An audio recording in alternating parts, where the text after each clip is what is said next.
জয় জয় মা বচনকালী। অনেক তান্ত্রিকের কাছে যজ্ঞে বসেছেন বারবার, কিন্তু বচনকালী মায়ের মন্দিরের যজ্ঞে বসবেন একবার আর ফল পাবেন হাজার হাজার বার।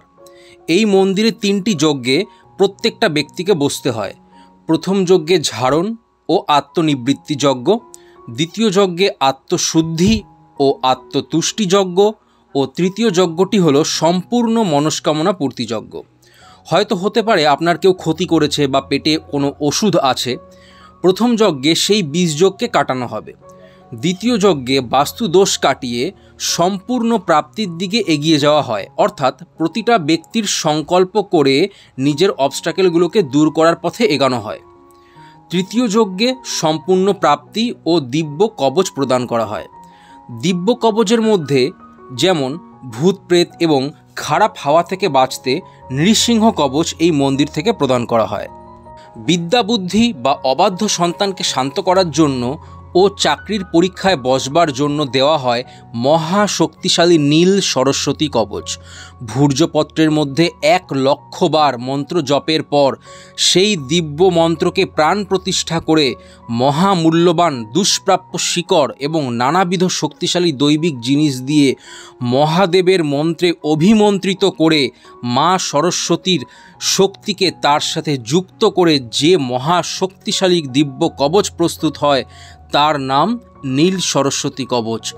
আপনার সন্তানরা বারবার আঘাতপ্রাপ্ত হচ্ছে, বিনা কারণে কি অসুস্থ হয়ে পড়ছে, পড়াশোনায় কি মন বসছে না, চাকরির পরীক্ষায় বারবার অকৃতকার্য হচ্ছেন, তাহলে অবশ্যই আপনাকে নিতে হবে মা বচনকালী মন্দিরের প্রসিদ্ধ কবচ নীল সরস্বতী কবচ।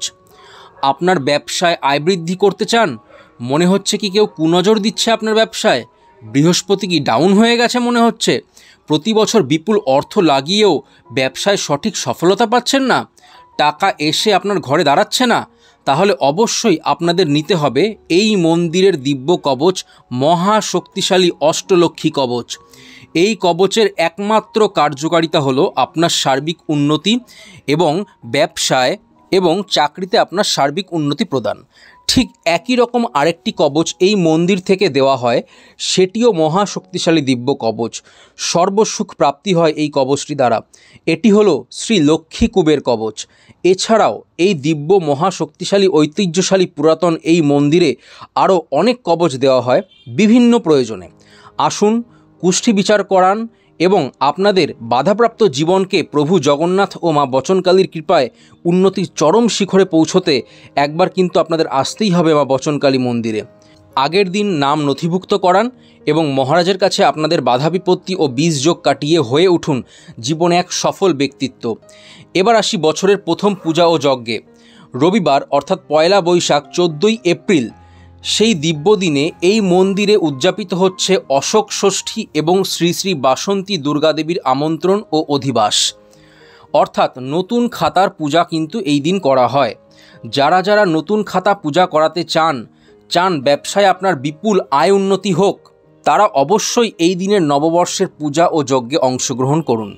এবার আসি 16 এপ্রিল অর্থাৎ 3রা বৈশাখ মঙ্গলবার শ্রী শ্রী বচনকালী মন্দিরে মহা সমারোহে শ্রী শ্রী বাসন্তী দুর্গাদেবীর অষ্টমী বিহিত পূজা এবং সেই দিনই বৈকাল 4:04 গতে এবং 4:52 মধ্যে বাসন্তী দেবী দুর্গাপূজার সন্ধি পূজা সমাপন হবে এবং ওই দিনই মন্দিরে হবে মহা সমারোহে শ্রী শ্রী অন্নপূর্ণা দেবীর পূজা ও যজ্ঞ। যারা প্রচণ্ডভাবে অর্থকষ্টে ভুগছেন, রোগগ্রস্ত হয়ে পড়ছেন, মানসিক কষ্টে ভুগছেন, সংসারে বিন্দুমাত্র শান্তি নেই, তারা তাড়াতাড়ি আসুন এবং এই মন্দিরে যোগাযোগ করুন। কুষ্ঠি বিচার করে তাড়াতাড়ি বসে যান মা অন্নপূর্ণার যজ্ঞে। এই যজ্ঞে আপনি একবার বসলে আপনি সুফল পাবেনই পাবেন। আজকে এই পর্যন্তই। আসুন মা বচনকালী মন্দিরে, বীজযোগ কাটিয়ে হয়ে উঠুন জীবনে সফল এক ব্যক্তিত্ব। জয় জয় মা বচনকালী।